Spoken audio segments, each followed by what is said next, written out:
Hi, everybody, and welcome to the show. I'm your host, Jack Canfield, and my guest today is Dr. Blanche Grube. She's one of the leading biological dentists in the country who has handed the torch to carry on the legacy of Dr. Hal Huggins, who is the father of mercury-free dentistry, and we'll talk about that.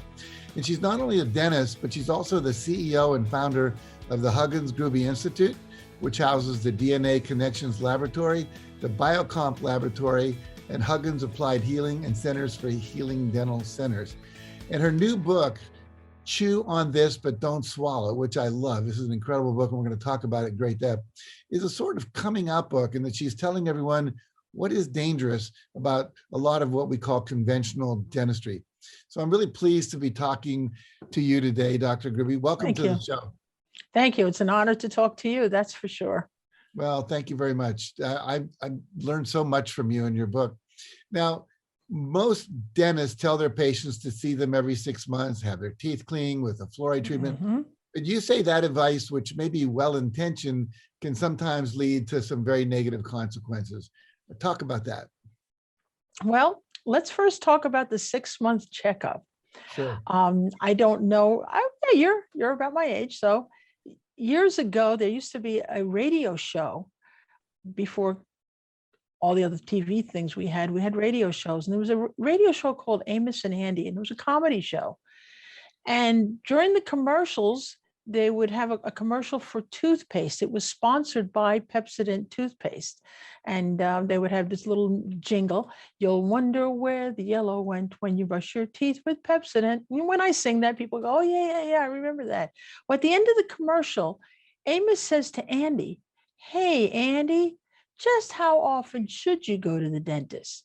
And Andy says, oh, I don't know. I guess about every 6 months. Bingo, that was it. It became gospel. And the insurance companies picked up on it when insurance did come out. That wasn't until the late 70s. When insurance came out, they picked up on it and started telling people, yes, we'll pay for a checkup every 6 months. So what's the danger in going to the dentist every 6 months? Well, I'm going to probably step on some toes right now when I say this, but dentistry has gotten very expensive for the dentist. You know, we no longer just have a chair, a light, and a drill. We have 3D X-ray machines, we have lasers, we have photon beam generators, you name it. Just to set up a dental practice can easily go to $1 million. And what that does is it puts pressure on the dentist to produce all of the time. And every time you step into a dental office, not all dentists are like this, but there are some unscrupulous dentists who have huge financial burdens, who are not necessarily looking for what's best for the patient, but they're looking to see what they can do. There's a big difference between the two, huge difference between the two. So my mission in life here is really, besides carrying Hal Huggins' legacy and telling people about mercury and how toxic it is, and telling people about root canals and how they can depress your immune system and keep you from fighting the things that are really important. Besides that, my mission in life is to tell people that when you sit in that dental chair, sometimes you got to just say no. You don't need everything that the dentist says you need. And maybe we should go for more second opinions. You know, if somebody's given a cancer diagnosis, they usually jump to get a second opinion before they'll have somebody cut them open, right? And yet, when the dentist says, I'm going to cut this tooth down and put a crown on it, why do we not go for a second opinion there? Yes, there are times when you absolutely need a crown. Boy, but I'm sorry to say, I'm embarrassed to say, a lot of dentists are putting crowns on teeth unnecessarily. So besides carrying the mission of Hal, telling people about mercury and root canals, I'm now adding to that, to telling people about so much unnecessary dentistry that is done in the name of paying for all of the expensive equipment for the dentist. It just is what it is. And somebody needs to talk about it. Well, you talk about so many things in your book. I mean, it's a revelation, to say the least. and things I was unaware of. And I know a lot about holistic health and so forth, but it was really quite new information, a lot of it for me. I'm wondering, since you're kind of like, coming out of the box, as it were, and talking about some things that most people don't talk about and that could upset some people. When you were writing your book, what was the biggest obstacle you faced, and how did you overcome it? I'm curious. Well, the biggest obstacle was figuring out how to publish the book without letting the enemies know that I have published the book. So who are the enemies? The people who don't want us to say you can take care of your own mouth. You don't need to go to the dentist and have them give you a cleaning. I mean, we don't go to the physician and tell the physician to give us a good shower, do we? I mean, I never really understood this. If you have a problem in your mouth, yeah, you need to see a dentist. That's absolutely true. But it's there's something wrong with the whole system has to be revamped and redone over. But that, because I'm saying something that goes against what conventional dentistry preaches and what conventional dentistry teaches in the dental schools, because I'm making the slightest suggestion that maybe we should rethink this, they've suddenly become my enemy. They want to take my license away. I know many friends who have written books about biological dentistry, and no sooner they wrote the book, they got called down by the board and they had their licenses revoked, and they had to spend tons of money defending themselves. I mean, it's just so sad. And so I have to admit that the book was written 7 years ago. And yes, 7 years ago, I was a little bit of a wuss. I was afraid to publish the book, afraid of what might happen. And I just suddenly woke up one day. I was 70 years old and I'm no longer afraid. I have to just tell the truth. Someday, like Hal used to say, when he got to heaven and St. Peter would say, let me look here. I see you've done a lot of root canals on people. Hal wants to be able to say, yes, but St. Peter, take a look at the number of root canals that I've taken out. And he's hoping that the number of root canals that he's taken out will far exceed the number of root canals he's done. And then St. Peter, in this fictitious story in his head, St. Peter will say, okay, well done, good servant. You may come into heaven now. And so I'm hoping that by getting out to the public and telling them the truth about the things that I know, the things that I've seen over 40 years of practice, by telling them the truth, maybe the score will be evened up a little bit when I get to St. Peter. So it's the St. Peter initiative here. That's right. It's the St. Peter initiative. Now, you say we don't need to necessarily go to the dentist for a cleaning. If we want to have a healthy mouth, and I know you talk a lot about in the book, the relationship between the mouth and the gut and the heart, and talk about that a little bit, the relationship, and then also talk about how do we take care of our mouth if we're not going and getting cleanings every 6 months, or whatever the standard in our mind has been up until now. Right. Well, here's where I'm going to make a lot of enemies, because you can talk to people about a lot of things, but there's some things you better not discuss. And one of them is, what are you eating? People don't want to talk about that. And if you talk about sugar in their diet, they get hostile. They just, especially when they say, oh, I don't eat sugar. And then I say, okay, do you eat white bread? Oh, yeah, I eat white bread. Do you drink soda? Oh, yeah, I drink soda. So the number one thing that people have to do is clean up their diet. If they clean up their diet slowly but surely, the gut is going to improve. The microorganisms in the gut are going to improve. Well, where does that start? That starts in the mouth. I know this sounds a little gross, but from the mouth all the way through the esophagus, the stomach, the small intestines, the large intestines, the anus. I'm sorry, it's one tube. It's one tube. So everything starts in the mouth and ends at the other end. And so if you're putting, crap in your mouth, you're going to end up with crap at the other end, and the body is going to suffer. When people eat sugar, it depresses the minerals in their body and it keeps them from being able to do what they need to do. So if somebody has a lot of what they used to call tartar in the old days, now they call it calculus. I always thought calculus was a math subject, but they call it calculus now. If you have a lot of calculus on your teeth, then that's a red light for you and tells you your minerals are out of balance and you're eating crap. So you need to change that. Yes, you will have to go to a dentist and have that scraped off. But if you don't change the diet, if you don't look at the supplements that you're taking and or not taking and improve upon that, then your body is constantly going to be screaming, putting calculus in your teeth and saying, hey, we have a problem here. Hey, we have a problem here. And, it's like the proverbial story of the person who's driving their car and the red light goes on. And instead of paying attention to the problem in their car, they take a hammer, bang, bang, bang, and bash that red light. That's kind of a dumb thing to do. If your mouth is getting filled with tartar all the time, that's a red light. It's telling you, pay attention to what you're putting in your mouth. That's number one on the list. And so people get a little uncomfortable when I talk to them about their diet.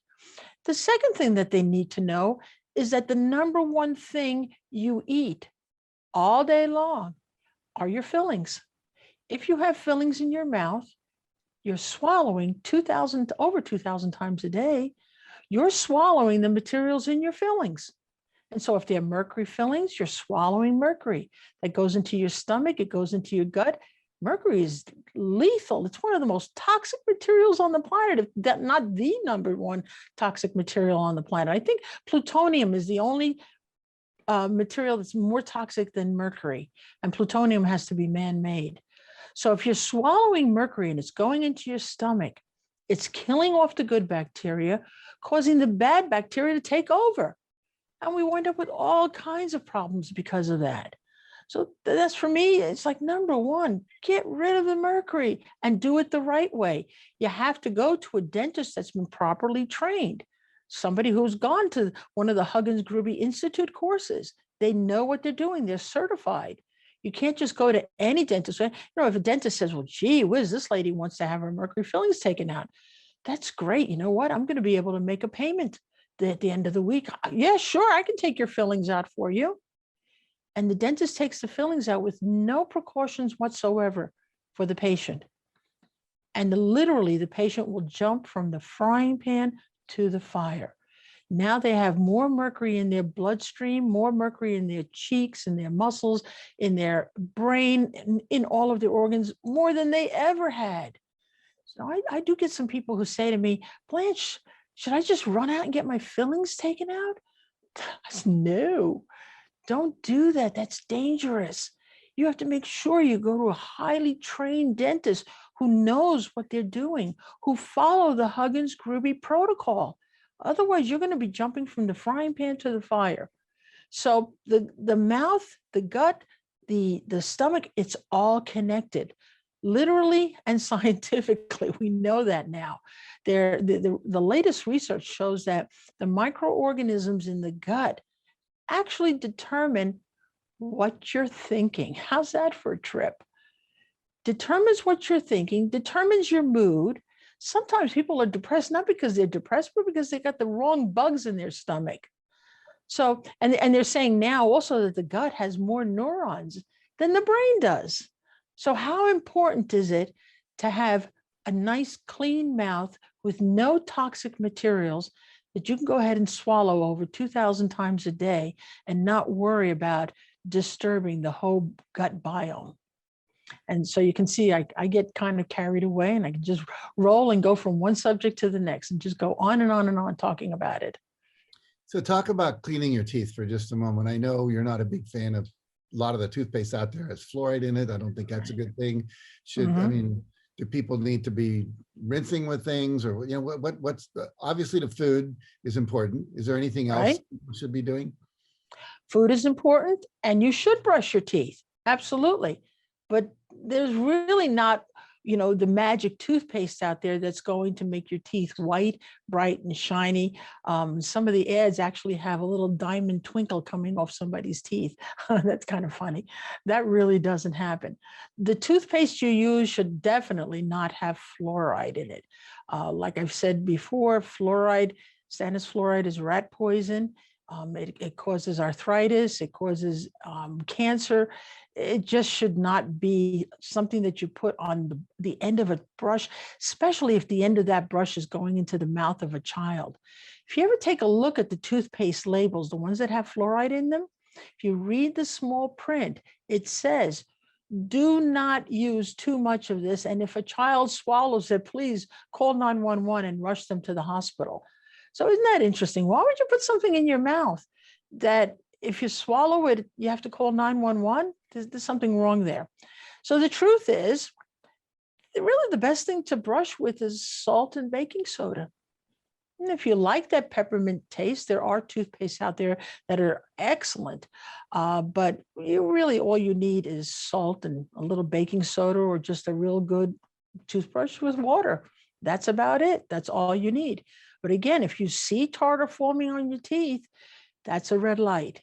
Now you've got to take a look at your diet. Now you've got to talk to hopefully a dentist who's been trained, who knows how to look at blood chemistry and see where they can help you. Okay. Going to run out of time in a minute, but a couple quick questions. Talk Sure. about the relationship of the mouth to the heart in terms of heart attacks and things like that. Yes, it's very interesting that they have recently done some studies and discovered that periodontal disease, that's gum disease. Periodontal disease is the #1 causative problem for cardiovascular disease. In other words, heart attacks. Well, I was thrilled when I read that, because I'm a little on the overweight side. I had my thyroid removed when I was 21 years old due to tons of mercury fillings the mercury was dropping down in my thyroid. So I've had thyroid problems and obesity problems all my life. And so I was thrilled to find out that obesity is not the #1 cause for heart attacks. Smoking is not the #1 cause for heart attacks. The #1 relationship to heart attacks is periodontal disease. So if you brush your teeth and your gums are bleeding, you probably have some form of periodontal disease, if not just the beginning of it, which is gingivitis, but you might even have serious periodontal disease. And so there's plenty of science now to show that there's a causative relationship between gum disease and heart problems. Yeah, I think you wrote that they actually did some, what would you call it, autopsy type things with the hearts of people who died, and they found the bacteria from the mouth in the Right. aorta or whatever. Well, Yeah. I have such a tremendous advantage, because I'm not just a clinical dentist, a wet finger dentist, but I also own a laboratory that looks at the microorganisms from root canals. We look at the microorganisms from, we have something called a super floss test, where a patient puts super floss in their mouth. They send it in a test tube, send it to DNA Connections in Colorado Springs. We look at it, and what we're finding is that the microorganisms that are in people's gums, the microorganisms that are in root canals, are the same microorganisms that we're finding in cancer, the same microorganisms that we're finding in damaged heart tissue. Wow. How did it go from here to here? Interesting. Good question, right? No, thank you. I appreciate that. Wow. One last question, then we'll just let people find out how to get a hold of your book and you. You mentioned supplements. What do you recommend? Everything. Everything. A little more specific. In this day and age, the way our food supply has been depleted with nutrients, our food supply has been poisoned with all kinds of pesticides and chemicals. The way that has happened to us, the bread that we eat today is not the same bread that our grandparents ate. That's for sure. So if somebody thinks that I eat a healthy diet, I'm okay. No, you're not. Everybody needs to take minerals. Everybody needs to take vitamin C. Everybody needs vitamin D. And if you're over 50, you need CoQ10. And more likely than not, if you had mercury fillings in your mouth, your gut's a little messed up, you probably need some digestive enzymes also. So we highly recommend for all of our patients to have a blood test done first. This is one of the things we teach at the Institute, to teach dentists how to read a CBC, and know what's going on with the patient. Do a blood test, look at their hair analysis, and then make recommendations for supplementations. Everybody's got to be on supplements these days. So this has been fascinating. I wish we had more time. Unfortunately, we don't. How can people get a hold of you if they want to work with you? Come to your labs, come to your dental office, get a hold of your book. Where do they go? Easy. They go to the internet, www.Huggins-Grube I'm easy to find. You can plug that in. You can plug in Dr. Blanche Grube. You can plug in DNA Connections, Biocomp. I am so easy to find. It isn't funny. Okay, good. Well, I hope everyone finds you because we need you. So Thank thanks you. for joining us today. Thank you so much. Thank you. And for all of you out there, get this book, read it. Your life and your health and your longevity and your children's health all depends on it. Is really important. And thanks for joining us today. Join us again next week when we'll have another fabulous guest on who can help you live a more fulfilling and healthy and joyful life. Until then, take care of yourself.